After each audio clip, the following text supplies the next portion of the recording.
अस्सलाम वालेकुम नाज़रीन, स्पेशल ट्रांसमिशन आप मुलाहिज़ा कर रहे हैं। मैं हूं आपकी मेज़बान रमशा कंवल। सबसे पहले आपसे बात आज जिस प्रोग्राम का आगाज़ करते हैं और सबसे पहले बात करेंगे वज़ीर आज़म मियां मोहम्मद नवाज शरीफ और आर्मी चीफ के दरमियान आज जो मुलाकात हुई है, तकरीब हुई है और अलविदाई तकरीब से खिताब किया मियां मोहम्मद नवाज शरीफ ने। उन्होंने कहा कि मैंने हमेशा जनरल राहिल शरीफ के स्ट्रेटेजिक मशवरों को अपनाया है और आगे भी उनसे मुशावरत करता रहूँगा।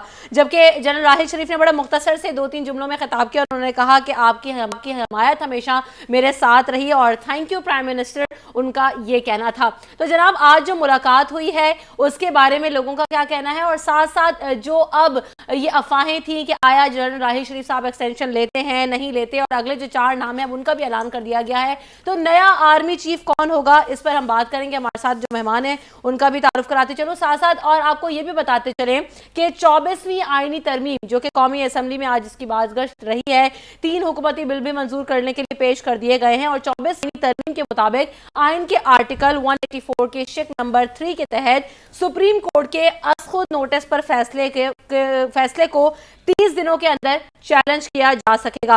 अब इस पर कई सवालात उठ रहे हैं, क्या क्या इसके पहलू हैं और इस अमेंडमेंट को इस वक्त करने की जरूरत क्या पेश आई, इस पर बात करेंगे। अपने पैनल का तारुफ आपसे कराती चलूं। मेरे साथ मौजूद हैं पाकिस्तान तहरीक इंसाफ की जानिब से जनाब एजाज चौधरी साहब, उन्हें प्रोग्राम में खुशामदीद कहूंगी।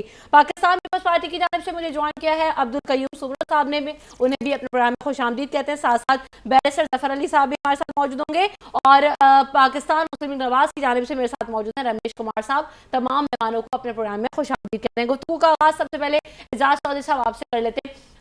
आज जो तकरीब हुई है, अलविदाई तकरीब, काफी सारी साजिशें भी दम तोड़ गई हैं। आप क्या समझते हैं नया आर्मी चीफ अब कौन होगा इन 4 नामों में से? बहुत शुक्रिया रमशा। बेहतर होता है कि आप डॉक्टर रमेश कुमार साहब से आगाज़ करवाती, अंदर की बात आपको बता सकते हैं। जनाब प्राइम मिनिस्टर ने पर्ची पकड़ के क्या तकरीर की है और उन्होंने जो 3 अल्फाज कहे हैं वो क्या थे।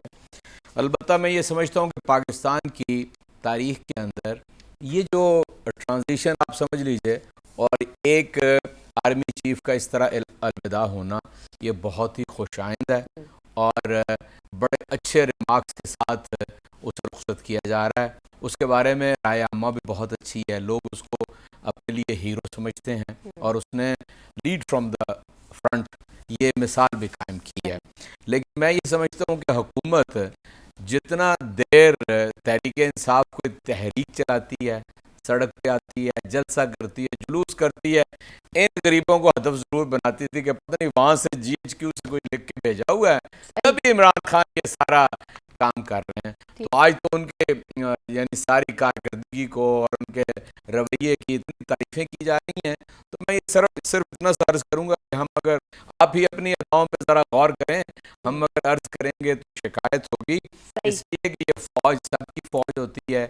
ये फौज एक बेहतरीन अदारा है पाकिस्तान का, गालिबन वाहिद अदारा है पाकिस्तान का कि जो अपनी बुनियादों के ऊपर ठीक तरह कायम है। रमेश कुमार साहब की जानिब बढ़ते हैं और उनसे भी जरा जान लेते हैं कि रमेश कुमार साहब जो 4 नाम सामने आ रहे हैं, जिसमें जुबैर महमूद हयात साहब का नाम है, अशफाक नदीम साहब का नाम है, जबर इकबाल साहब का नाम है, उमर वालिदा साहब का नाम है, कौन होगा नेक्स्ट आर्मी चीफ? का इत्तलात है, आप तो इस बारे में कुछ बता ही सकते होंगे। देखिए, ये आपने 4 नाम ले लिए हैं, तरीकेकार जो है वो यही होता है कि डिफेंस मिनिस्ट्री की तरफ से 4 नाम आते हैं प्राइम मिनिस्टर साहब के पास और इतने लेवल पे पहुंच जाता है, लाजमी होता है तो जनरल बनता है और उस लेवल पे पहुंच जाता है। मगर अब उस टाइम पे प्राइम मिनिस्टर का वो सावधान होता है कि चारों में से किसको जो है वो ज्यादा बेहतर समझता है कि मुझे, क्योंकि आप देखें कि जनरल राहिल शरीफ की जो चॉइस थी वो प्राइम मिनिस्टर नवाज शरीफ की थी, क्योंकि उसने अपना एक्सपीरियंस देखा इतना 3 मरतबा प्राइम मिनिस्टर बनने के बाद, उसको पता है, सब जानते हैं कि कौन सा बंदा किस पोस्ट के लिए जो है वो ज्यादा बेहतर है। ये नहीं कि दूसरे बेहतर नहीं है, मगर जो पहले भी जो सिलेक्शन हुई थी जनरल राहिल शरीफ की, उस टाइम पे भी लोगों को समझ में नहीं आया, मगर आज 3 साल के बाद जिस बंदे की आप तारीफ करें तो वो क्रेडिट भी मियां मोहम्मद नवाज शरीफ को जाता है। तो अब भी आप ये देखें कि जो होगा कल तक फैसला, वो मैं समझता हूं कि जो प्राइम मिनिस्टर साहब करेंगे अपने एक्सपीरियंस के साथ, और वो मुल्क के लिए भी बेहतर होगा, अवाम के लिए भी बेहतर होगा और पाकिस्तान के लिए बेहतर होगा। जो होगा वो आपके सही सामने कयूम होगा। सुमरो साहब, चारों में आप से ही इस होगा, बात से चार एग्री से करते हैं? बाहर नाम रमेश नहीं कुमार होगा। साहब ने कहा कि आर्मी चीफ की जो खिदमत है उसका सेहरा भी वजीर आजम मियां मोहम्मद नवाज शरीफ को जाता है। आप एग्री करते हैं इस बात पे? आपका क्या कमेंट है? बिस्मिल्लाहिर्रहमानिर्रहीम। मैं इसलिए एग्री नहीं कर रहा हूँ कि नवाज शरीफ साहब ने पहले भी एक चीफ ऑफ आर्मी स्टाफ अपनी मर्जी से उसको भी चुना था, जनरल परवेज़ मुशर्रफ को। ये तो इसकी अपनी शराफत है जनरल राहिल शरीफ साहब की, और क्रेडिट भी उसको देना चाहिए। इसमें प्राइम मिनिस्टर का कौन सा कमाल है? प्राइम मिनिस्टर का कोई कमाल नहीं है। ये उसकी अपनी ज़ात का, उसकी अपनी शख्सियत का, उसके अपने ख़ानदानी जो है वो उसने अपने जो भी एक हैसियत बनाई थी और उसके फैमिली में जो बड़ी कुर्बानियाँ हुई थी, ये तो क्रेडिट भी उसको जाना चाहिए।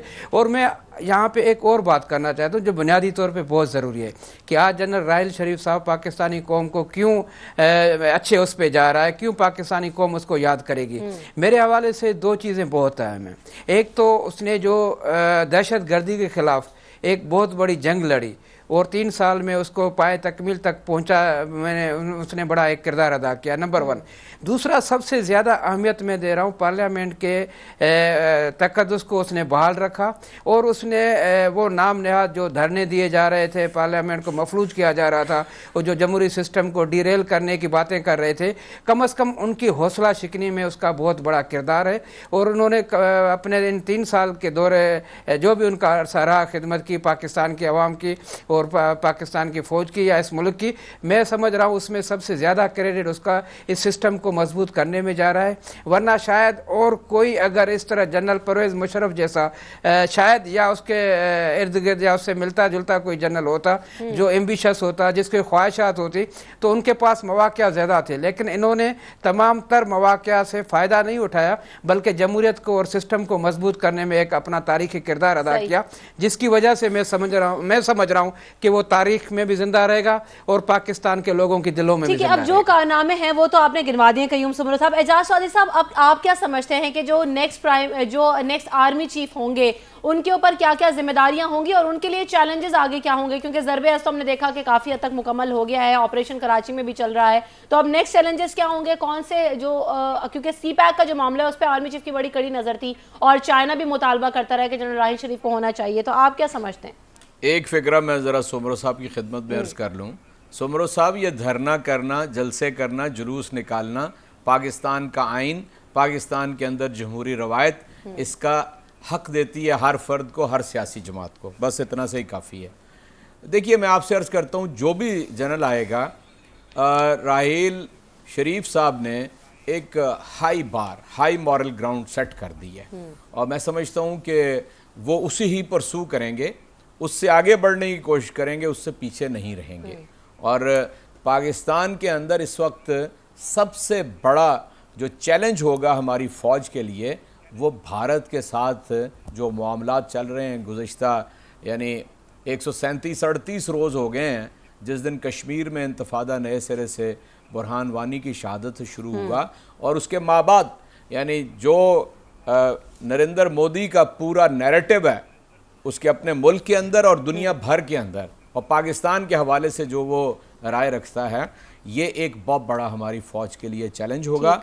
और चूंकि पाकिस्तान के अंदर कोई हमारी खारजा पॉलिसी डिफाइंड नहीं है, कोई वज़ीर खारजा नहीं है, हम दुनिया के सामने 15 बरस से हम विक्टिम हैं टेररिज्म के, लेकिन दुनिया हमें समझती है कि हम टेररिस्ट हैं, ये ब्रीडिंग ग्राउंड है टेररिज्म की। और यहाँ पर डॉन की स्टोरी जैसी खबरें वो लीक होती हैं, वो प्लांट होती हैं, उसके ऊपर आज 50 रोज़ गुजरने के आ गए हैं, कोई उसके ऊपर गिरफ्त नहीं करता। मैं तो फ़ौज से भी पूछना चाहता हूँ एक पाकिस्तानी शहरी की हैसियत से कि उस स्टोरी के अंदर ये तासुर दिया गया कि जनाब फ़ौज तो नहीं चाहती कि नॉन स्टेट एक्टर्स को काबू करे, हुकूमत चाहती है, बल्कि फ़ौज उसे तहफ़्फ़ुज़ फराहम करती है। तो मैं समझता हूँ कि इसका कोई नतीजा क्यों नहीं निकाला जा रहा, क्यों पाकिस्तान को हम रुस्वा कर रहे हैं दुनिया की नज़रों के सामने। चुनाचे ये चैलेंजेस हैं। तो यानी इसके अलावा हम नेक्स्ट आर्मी चीफ की तरफ इसके अलावा मैं आपसे अर्ज करता हूँ जो बात रह ना जाए, मुकम्मल हो जाए। इसके अलावा जनरल राहिल शरीफ ने जो ये कहा था कि वो टेररिज्म और करप्शन के नेक्सस को तोड़ेंगे, 4.5-5 माह से ये बात कहना वो छोड़ गए थे। ये रिकॉर्ड की बात है। और मैं ये देख रहा हूँ कि जनाब जो साल पहले गिरफ्तार हुए थे, 1.5 साल पहले गिरफ्तार हुए थे, मुझे लग रहा है कि वो हीरो बनने की तरफ दोबारा सफ़र शुरू हो गया है। और अगर यानी PMLN की हुकूमत ने यही नतीजा निकालना था कि पाकिस्तान को जो मुर्दाबाद खुदा न खास्ता कहने वाले वो भी आज़ाद और वो भी खुशबाश, और ये जो यानी करप्शन का नेक्सस था उस वो भी आजाद और वो भी खुशबाश, कि अब जो तो ये किस हैं तरफ वो हम जा रहे हैं? ऑपरेशन के साथ साथ दहशतगर्दी और करप्शन जो है वो नेक्स्ट अलबत्ता आर्मी चीफ CPAC के ऊपर मैं अलग से बात कर सकता बड़ी हूं। इंपॉर्टेंट चीज होगी, क्योंकि उनके लिए ये चैलेंज बहुत बड़ा चैलेंज होगा। जब ब्रेक के बाद मुझे यहाँ पे ब्रेक लेने के लिए कहा जा रहा है, ब्रेक लेते हैं। ब्रेक के बाद जब वापस आएंगे तो 24वीं आईनी तरमीम जो है उस पर भी बात करेंगे। साथ साथ हमें बैरिस्टर अली जफर साहब भी हमारे साथ मौजूद होंगे। After this break stay tuned with us.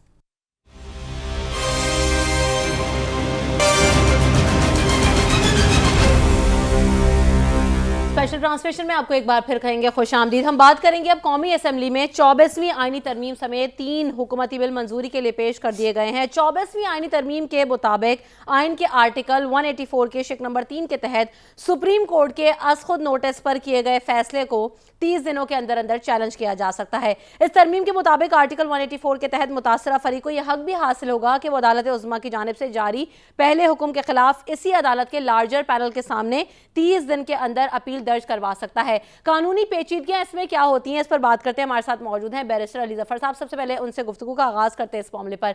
Barrister साहब, 24वीं तरमीम को आप किस तरह से देखते हैं, काइंडली एक्सप्लेन कीजिएगा। और सुप्रीम कोर्ट की जानिब से जो सो मोटा एक्शन लिया जाता है उसके खिलाफ अपील दायर की जाती है, तो इसका फायदा क्या होगा पार्लियामेंटेरियंस को और आवाम को? ये महला ये बड़ी अच्छी तरमीम है और हम बड़ी देर से ये बात कर रहे हैं। और ये तरमीम जो आइन में फेयर ट्रायल का कॉन्सेप्ट है और इस्लामिक जो प्रिंसिपल्स हैं हमारे, उनके बिल्कुल ऐन मुताबिक है। क्योंकि आप देखें कि गलती हो सकती है जब आप सुओ मोटो जुरिसडिक्शन में कोई फ़ैसला करते हैं। हम बड़ी देर से कह रहे थे कि कोई अपील होनी चाहिए उस ऑर्डर के ख़िलाफ़, तो ये एक अच्छा एक अमेंडमेंट है और मेरा ख्याल है खुशाइन बात है अगर ये पास हो जाए असेंबली में। अच्छा बैरिस्टर साहब, ये भी बात की जाती रही है मुख्तलिफ माहिर कानून दान की जानिब से कि अगर ये तरमीम हो जाती है तो ये एक तरह से जुडिशरी का फेलियर भी हो सकता है, क्योंकि बार बार अगर इस तरह से होगा उनके फैसलों को चैलेंज किया जा सकेगा। तो आप इससे अग्री करते हैं इस बात से कि फेलियर ऑफ जुडिशरी भी हो सकता है? नहीं, बिल्कुल नहीं जी। देखें, जुडिशरी गलती कर सकती है और जब गलती करे तो फिर एक अपील, कम से कम एक अपील की गुंजाइश होनी चाहिए। ठीक। और ये बहुत सारे फैसले हुए हैं सुओ मोटो जुरिसडिक्शन में जो हमारे मुताबिक गलत फैसले हैं, लेकिन चूंकि उनके खिलाफ अपील कोई नहीं थी इसलिए वो फैसले अभी तक कायम हैं। जब ये अपील की प्रोविज़न हो जाएगी तो जब गलत फैसला होगा, सही, यहाँ कोई फैसला ऐसा है जिसको लोग समझते हैं गलत है, तो फिर उसके खिलाफ अपील हो सकेगी और अपील में फिर उसको दोबारा देखा जाएगा। तो ये एक बड़ी अच्छी मेरा ख्याल है बात है। ठीक है, तरमीम आप कह रहे हैं कि अच्छी है और इसे होना चाहिए। रमेश कुमार साहब, ऐसा तासुर भी दिया जा रहा है सुप्रीम कोर्ट में कि वजीर आजम और उनके बच्चों के खिलाफ जारी ऑफशोर कंपनीज और लंदन फ्लैट्स के मुतालिक जो तहकीकाती केसेस हैं उसके तनाजुर में ये तरमीम की जा रही है, तो आप लोगों को पर यह इल्ज़ाम लग रहा है, काइंडली आप क्या वर्जन रखते हैं इस बारे में? रमशा, मैं इसके ऊपर भी जवाब दूंगा और पहले जो आपने क्वेश्चन किया था उसके ऊपर भी दूंगा, मगर पहले मैं ये आपको ज़रूरी समझता हूँ जी। पहली चीज़ तो ये कि इंसान गलती कहीं पे भी कर सकता है। अगर पार्लियामेंट के अंदर भी अगर कोई गलती होती है तो सुप्रीम कोर्ट उसको रिव्यू कर सकता है, इवन कॉन्स्टिट्यूशन को भी। जब सुप्रीम कोर्ट में कोई अगर ऐसी कोई डिसीशन आ जाए तो उसके लिए अपील का अगर ऑप्शन अगर मौजूद नहीं है, अगर उसके लिए अपील में अगर जाते हैं तो आप उसका टाइम के हिसाब से अगर ये गलत समझ रहे हैं कि वहाँ पे ये केस चल रहा है और इस वजह से हम सोच रहे हैं, बिल्कुल नहीं। जो भी सुप्रीम कोर्ट का पनामा के हवाले से जो भी डिसीजन आएगा, प्राइम मिनिस्टर साहब ने ये यकीन से कह दिया है कि जो भी डिसीजन होगा मुझे काबिल कबूल होगा, मैं उसकी अपील में नहीं जाऊंगा। तो आप उस चीज़ को उससे रिलेट करें। अगर ये तरमीम हो भी गई तो आप इसे इस्तेमाल नहीं करेंगे रमेश साहब? ये नहीं, ये कमेंट बिल्कुल वो उसके लिए नहीं है, वो इसके लिए है कि पहले आप जब जस्टिस चौधरी इफ्तिखार साहब था तो बहुत सारे सो मोटो एक्शन लेता था और अपनी मर्जी से डिसीजन देता था, फिर गवर्नमेंट को बाउंड करता था कि गवर्नमेंट इसको इम्प्लीमेंट करे, नहीं तो पूरी जो मशीनरी होती थी, पूरी इंतजामिया होती थी, उसको लाइन में खड़ा कर देता था। जब ऐसी कोई चीज़ हो तो उसको ओवरव्यू के लिए, उसको देखने के लिए, उसको अपील के लिए पार्लियामेंट के पास एक इख्तियार होना चाहिए। तो मैं नहीं समझता हूँ हर चीज के जो है नहीं, merit मेरा और सवाल ये demerit आप समझे जरूर होते शायद हैं। मेरा सवाल मगर ये था आप कि उसके- पिछली मैं समझ- रुकिए, मेरा सवाल ये था पिछली हुकूमतों में जब इस तरमीम की बात की जाती रही तो आप लोगों ने इसकी मुखालफत की, आज आपको ये तरमीम दोबारा से याद आ गई और अब अगर आप ये बात कहते हैं कि वजीर आजम या मोहम्मद नवाज शरीफ जो भी फैसला आएगा उसे कबूल करेंगे, तो क्या आप ये कमेंट करते हैं कि इस 24वीं तरमीम का इस्तेमाल आप नहीं करेंगे अगर हो भी जाती है तो? इसका मुझे जवाब दें। पहली चीज ये कि आप मुझे बताएं कि कब हमने इसकी मुखालफत की है। बिल्कुल नहीं, लास्ट जब उसकी गवर्नमेंट थी, मगर उस वक्त पहले भी 24वीं तरमीम की बात की जाती रही असेंबली में, लेकिन आप लोगों ने इसकी मुखालफत की ना? नहीं, हमने पीपुल्स पार्टी ने कभी उसकी मूवमेंट नहीं की। पीपुल्स पार्टी अगर लाती तो मैं नहीं समझता हूँ आज भी असेंबली में अगर हम लेके आए सारी पॉलिटिकल पार्टीज मुतमिन होंगी, चाहे हम अक्सरियत में होंगे, फिर भी तब तक नहीं करेंगे जब तक सारी पार्टी मुतमिन नहीं होगी। सारी टोटल पॉलिटिकल पार्टीज का व्यू होगा तो हम उसके ऊपर जाएंगे। दूसरी जो पॉइंट आपने बात की, जो पहले आपके पहले वक्फे से बात थी, बात यह है कि एक अच्छी पॉइंट यह है कि कमांड में जरूर तब्दीली आई है आर्मी की कमांड में, मगर एक अच्छी चीज यह कि जो पॉलिटिकल सुपरविजन थी वो पहली जो कमांड थी और अभी जो न्यू कमांड आएगी उसके साथ रहेगी। एक तो आर्मी के अंदर एक सिस्टम रहता है कि जो कमांड चेंज होती है मगर पुरानी जो पॉलिसी है उसको कंटिन्यू रखते हैं, मगर इस वक्त अच्छी चीज ये है कि पॉलिटिकल गवर्नमेंट जो है वो सेम है। तो मैं नहीं समझता हूं कि कमांड की तब्दीली से कि नए चीफ ऑफ आर्मी स्टाफ से कोई तब्दीलियां होंगी। ठीक है, कोई सिस्टम जो इस वक्त आर्मी ने अपने वकार को, अपने काम कय्यूम सुमरा साहब की जाने पड़ते। ठीक है, आपका कमेंट आ गया। कय्यूम सुमरा साहब, जैसे रमेश साहब कह रहे हैं कि पाकिस्तान पीपल्स पार्टी ने तो 24वीं तरमीम की बात नहीं की थी, लेकिन पाकिस्तान पीपल्स पार्टी ने 24वीं तरमीम की बात की थी जिसकी मुखालफत की गई थी इनकी जानिब से। तो आप इस 24वीं तरमीम को सपोर्ट कर रहे हैं? आप लोग पाकिस्तान पीपल्स पार्टी का स्टांस क्या है इस पे? देखें, पहले तो ये था कि अगर हमारे पिछले 5 साल देखे जाएं, जब पाकिस्तान पीपल्स पार्टी का मरकज़ में भी जो है वो हुकूमत थी, तो हमारे पूरे 5 साल तो 100 मोटो एक्शन पे नज़र हो गए और चीफ जस्टिस साहब हर आए दिन हमारे खिलाफ 100 मोटो एक्शन लेते थे और ये तारीख का रिकॉर्ड है।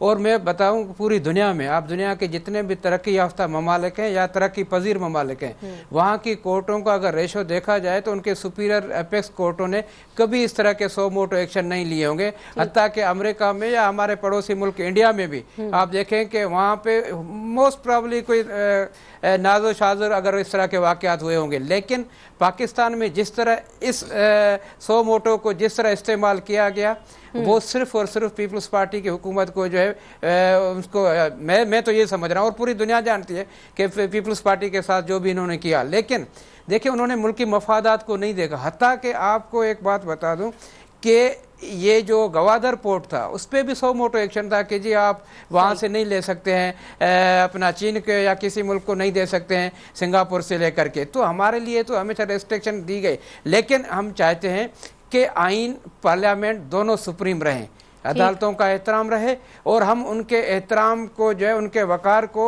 ज्यादा मजबूत करना चाहते हैं और उनको कंट्रोवर्शियल नहीं करना चाहते हैं। तो यानी आप 24वीं तरमीम की हिमायत करते हैं? पार्टी ने, लेकिन हम ये जरूर चाहते हैं कि हमारे जो 4 मुतालबात हैं जिसमें पाकिस्तान पीपल्स पार्टी के चेयरमैन ने प्राइम मिनिस्टर के सामने रखे हैं, PMLN गवर्नमेंट के सामने, कि इन 4 मुतालबात को जरूर देखो, क्योंकि उसमें ये मुतालबा जरूर है कि चीफ मिनिस्टर साहब को पनामा लीक्स के हवाले से एहतसाब के सामने पेश होना चाहिए। अच्छा, अब यहाँ पर एक बड़ी पेचीदगी मैं चाहूंगी कि एजाज चौधरी साहब की जानिब में बढ़ूं, लेकिन मैं पहले बैरिस्टर साहब से इस बात का जवाब लेना चाह रही हूँ कि जो बात कय्यूम साहब भी करते हैं और रमेश कुमार साहब ने भी जिस तरह से कहा कि 24वीं तरमीम हो जानी चाहिए, लेकिन पनामा से इसका कोई ताल्लुक नहीं होगा, लेकिन कोई कमिटमेंट करने को तैयार नहीं है वजीर आजम। तो बैरिस्टर साहब, अगर वजीर आजम या मोहम्मद नवाज शरीफ ये कमिटमेंट कर दें कि वो इस फैसले पर जिसको चैलेंज नहीं करेंगे, क्योंकि इतने अरसे से पहले सब खामोश थे, 24वीं तरमीम की बात नहीं हुई, अभी अचानक ये मामला उठ गया है, तो फिर आप समझते हैं कि इस तरमीम को कर देना चाहिए अभी या होल्ड कर देना चाहिए बैरिस्टर साहब इस फैसले के आने तक? देखिए जी, मेरा ख्याल है कि मेरा ख्याल है ये इसका पनामा लीग से कोई ताल्लुक नहीं।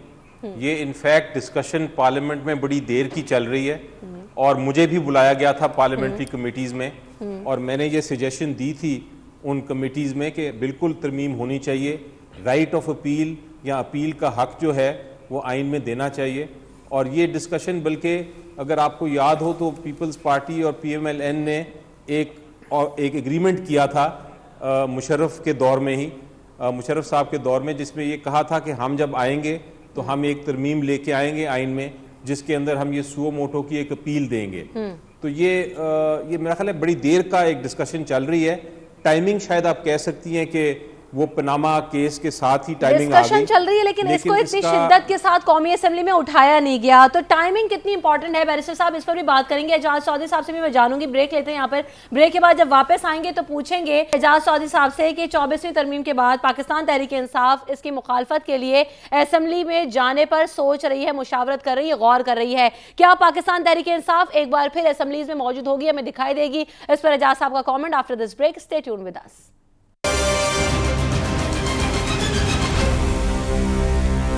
स्पेशल ट्रांसमिशन में आपको एक बार फिर कहेंगे खुशामदीद। एजाज चौधरी साहब, आपसे मेरा सवाल है कि 24वीं तरमीम के मामले के उठने के बाद पाकिस्तान तहरीक इंसाफ अब मुखालफत के लिए असेंबली में इजलास में शिरकत करने की कोशिश कर रही है। आप मीटिंग में भी मौजूद है, क्या डिसाइड हुआ आज? देखिए रमशा, पहली बात तो आप ये समझ लें कि अली ज़फ़र साहब कानूनदान हैं और उन्होंने जो बात की है वो उस जो कानूनी पहलू हैं, और इस बात से तो 100% इत्तेफाक इंसान करता है कि अपील का एक हक़ जो है वो मौजूद होना चाहिए, और वो पटिशनर के लिए भी, रिस्पोंडेंट के लिए भी, ये तो कहीं पर नहीं होना चाहिए कि एक हक़ ना दिया जाए। लेकिन मैं याद दिलाना चाहता हूँ, मुझे हैरत है सोमरो साहब भूल गए हैं, फ़रतुल्लाह बाबर साहब बाकायदा इसे असेंबली उधर टेबल कर रहे थे इस बिल के हवाले से, और इतनी वेहमेंटली नून लीग ने उस वक्त अपोज किया था जिसकी हद नहीं है। अब क्या हो गया है? देखिए, मैं आपसे अर्ज़ करता हूँ, कानून का बनना और मफाद आमा के लिए बनना ये एक बात है, और कानून का उस वक्त बनना कि जब मेरी ज़ात को फ़ायदा हो या मेरे ख़ानदान को फ़ायदा हो, ये कोई कानून नहीं है। ये तो यानी वो कहते हैं ना रूल ऑफ लॉ, ये लॉ ऑफ रूलर्स के तहत ये काम हो रहा है। ये बात आपने उसका इजाफा किया, लेकिन क्या PMLN से या वज़ीर आज़म खुद कमिट करते हैं कि ये जो इस वक्त पनामा पेपर्स सुप्रीम कोर्ट के अंदर ज़ेर समात है मुकदमा, उसके लिए ये हक इस्तेमाल नहीं करेंगे? क्या रातों रात हुआ क्या है यहाँ पर? ठीक है ना जी, कि ये और कई बिल, कई कानून, यानी मैं समझता हूँ कि आज 3 महीने होने को आ रहे हैं, अपोजिशन ने चौधरी एतजाज़ हसन साहब का एक बिल जॉइंट पनामा के ऊपर लाया था। बिलावल भुट्टो सुबह शाम उसके ऊपर बात करते हैं, पीपल्स पार्टी कहती है 1 महीने के बाद वो भी सड़कों पे होगी अगर वो ना लेकर आए, उसके ऊपर तो बात नहीं करते। लेकिन इसके ऊपर आ गए हैं, रातों रात इन्हें याद आ गया कि ये सुमोटो जो है तो यानी जब वज़ीर आज़म आए तो पाकिस्तान तहरीक इंसाफ असेंबली में नहीं गए, ये बदनीयती की बुनियाद पे है। पहले तो आप ये समझ लेना मैलाफाइडी है, और मैलाफाइडी जब हो तो ये कोई कानून नहीं होता। चलिए मेरी बात का भी जवाब दे देना कि आप जा रहे हैं फिर मुखालफत के लिए कौमी असेंबली में? मैं ये समझता हूँ कि मेरी राय ये है कि अगर पीपल्स पार्टी और अपोजिशन की दीगर जमातें ये देंगी, हम इसकी मुखालफत में वोट देने जाएंगे। क्यों? हमने हमारा सारा फोकस पाकिस्तान के अंदर होने वाली करप्शन और सबसे ज्यादा हुक्मरानों की करप्शन पे है। ये 70 बरस के अंदर मुल्क लुट गया है। यहाँ कर्जा है 1.25 लाख रुपया, एक बच्चा जो आज पैदा हुआ है उसके ऊपर 73 बिलियन डॉलर बैरूनी कर्जा है और 15,000 अरब रुपया अंदरूनी कर्जा है। यानी आपके घर, आपकी सड़कें, आपका PTV, आपके रेडियो स्टेशन सारे गिरवी पड़े हुए हैं। ये सीपैक बहुत तमाशा लगा हुआ है ना, ये भी गिरवी हो जाएगी किसी दिन। जब वज़ीर आज़म आए तो इजहार यकजहती के लिए इमरान खान साहब ने यह कहा कि वज़ीर आज़म मियां मोहम्मद नवाज शरीफ चोर हैं, उन पर एतमाद नहीं है, तो ऐसी झूठी पार्लियामेंट में हम नहीं जाएंगे। तो अब क्यों आप लोग जा रहे हैं पार्लियामेंट? तो वही है अभी भी ये वोट जो देने जाएंगे ना नेगेटिव में, तो ये भी उसके ऊपर अदम एतमादी का एक बिल्कुल 100%। मैं समझता हूँ कि ये हमारा हक है ये बताना कौम को कि वज़ीर आज़म एक तयशुदा, बिल्कुल साबित शुदा केस के अंदर झूठ बोल रहा है। मैं आपको साबित कर सकता हूं, पार्लियामेंट के अंदर तकरीर की तो उन्होंने कोई कतर का और कतरी शहजादे के इस खत का जिक्र नहीं किया। ये खत मेरे हाथ में है, ये सुनी सुनाई बातों से भरा हुआ ये पलंदा मेरे हाथ में, उसका कोई जिक्र नहीं किया।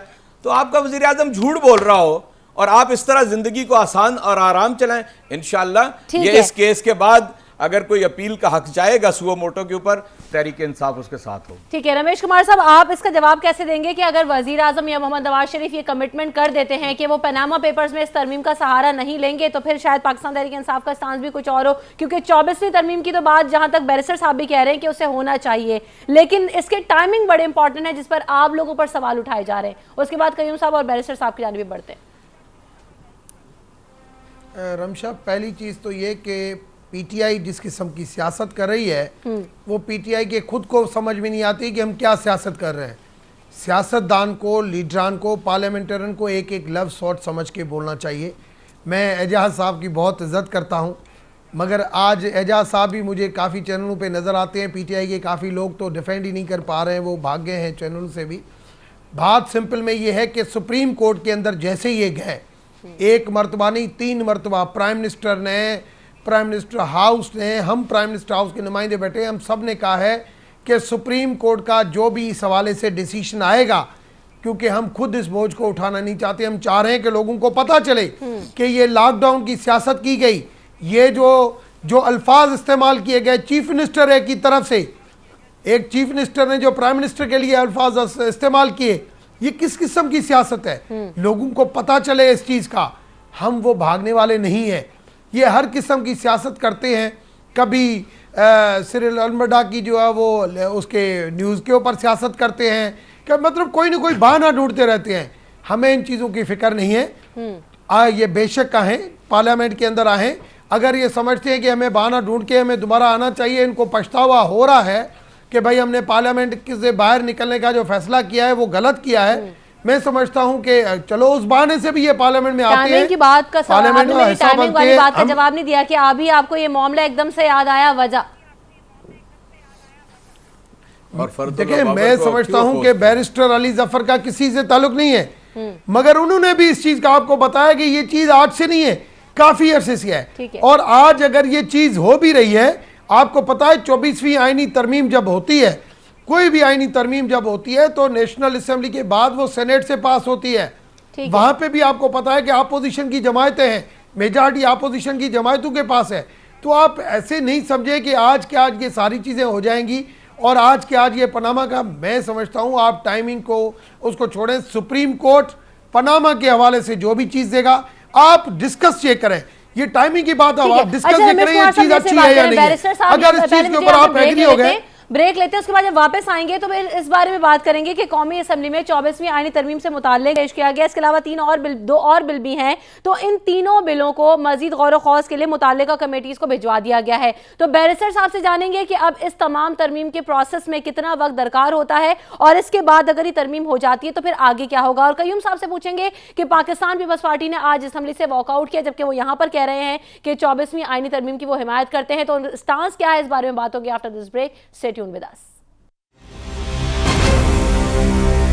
स्पेशल ट्रांसमिशन में एक बार फिर कहेंगे खुशामदीद। कयूम सुमरो साहब की जानिब बढ़ते हैं। कयूम सुमरो साहब, क्विकली इस बात का जवाब दे दीजिएगा कि पाकिस्तान पीपल्स पार्टी ने आज इजलास से वॉकआउट किया, आप यहाँ पर कह रहे हैं कि हम इस तरमीम की हिमायत करते हैं, इसे होना चाहिए, क्या कहेंगे? देखिए, मैंने ये नहीं कहा कि हम हिमायत करते हैं, मैंने आपसे इतना कहा कि ये जो तरमीम लाई जा रही है, ठीक है, मैंने कहा इसका सबसे ज़्यादा शिकार तो हम रहे हैं। पूरे 5 साल हमें चलने नहीं दिया गया था, हमारी हुकूमत को मफलूज करने की कोशिश की गई थी। ये तो सबसे ज़्यादा जो इस्तेमाल हुआ था वो पॉलिटिकल बुनियादों में हमारे खिलाफ हुआ था। और आज पूरी दुनिया इस बात को मानती है कि एक्स चीफ जस्टिस जो है उन्होंने ज़ातियात के मबनी ये सारे फैसले दिए और किसी को हिलने नहीं दे रहे थे। तो मैंने ये बात की कि इसके नुकसान तो हुए हैं यकीनन इस पूरे कौम को और पूरे पाकिस्तान के मफाद के और यहाँ के लोगों के मफाद को नुकसान हुआ है। वो सिर्फ पीपल्स पार्टी की दुश्मनी में नहीं, लेकिन आम लोगों के मफाद को। तो हम ये कह रहे हैं वसी तर मफाद की खातिर हमें एक मशवरे के जरिए पूरी पार्लियामेंट को एतमाद में लिया जाए, क्योंकि ये बिल्कुल डॉक्टर रमेश ने सही कहा कि अगर वहाँ पे कौमी असेंबली में PMLN की अक्सरियत है तो सेनेट में यकीनन पाकिस्तान पीपल्स पार्टी की अक्सरियत है।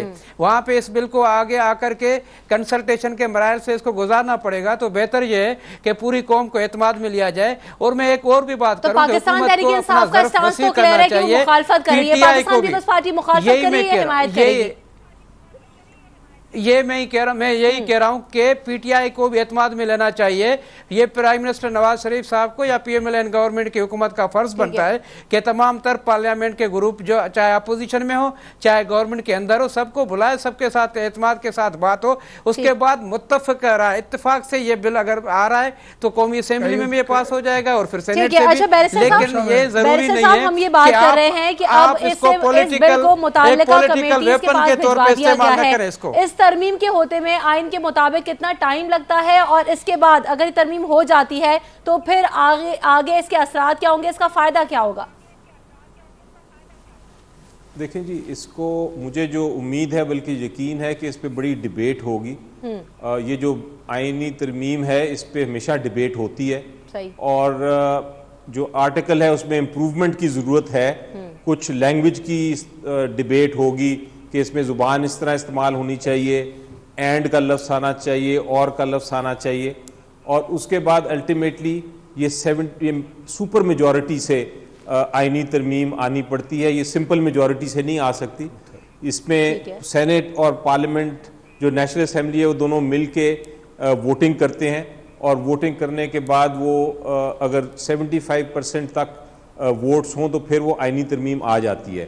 जब ये आ जाएगी तो फिर उसका फ़ायदा ये होगा कि अगर कोई पार्टी जो भी हो उसके खिलाफ, चाहे वो एक तरफ हो या दूसरी तरफ हो, अगर उसके खिलाफ फैसला होगा तो इस्लाम के कानून के मुताबिक और फेयर ट्रायल के प्रिंसिपल के मुताबिक वो अपील कर सकेगा एक लार्जर बेंच पे, और वो लार्जर बेंच फिर से सुनेगा केस को और फिर फैसला कर सकेगा। अगर कोई गलती हुई है तो उसको तब्दील कर देगा, और अगर वो बेहतर फैसला कर सकते हैं तो बेहतर फैसला करेगा।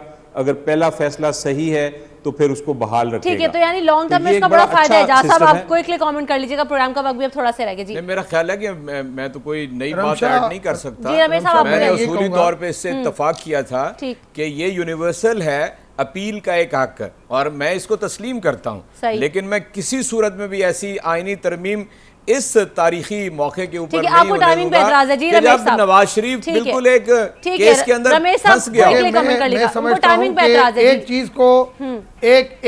चीज को आप अच्छी भी कहते हैं और उसकी मुखालफत भी करते हैं। मैं नहीं समझता हूं दोनों चीजें चल सकती हैं। कयूम सुमरो साहब ने जो कहा कि पीटीआई को भी लेना चाहिए, पीटीआई अगर पार्लियामेंट को अहमियत नहीं देती है तो मैं नहीं समझता हूँ उससे हम क्या जो वो बात करें। ठीक है, यानी कंक्लूजन अगर करें, अगर आज की बहस को कंक्लूड करें तो बात ये निकलती है, लेकिन इसकी जो टाइमिंग है वो बड़ी कंट्रोवर्शियल है। इस पर सबको तहफ़्फ़ुज़ात हैं तमाम जमातों को। बहरहाल प्रोग्राम का वक्त खत्म हो गया। बैरिस्टर अली ज़फ़र साहब, एजाज चौधरी साहब, कयूम सुमरो साहब और रमेश कुमार साहब, आपने हमें वक्त दिया, आपका बहुत शुक्रिया। मुझे दीजिए इजाज़त, अल्लाह हाफ़िज़।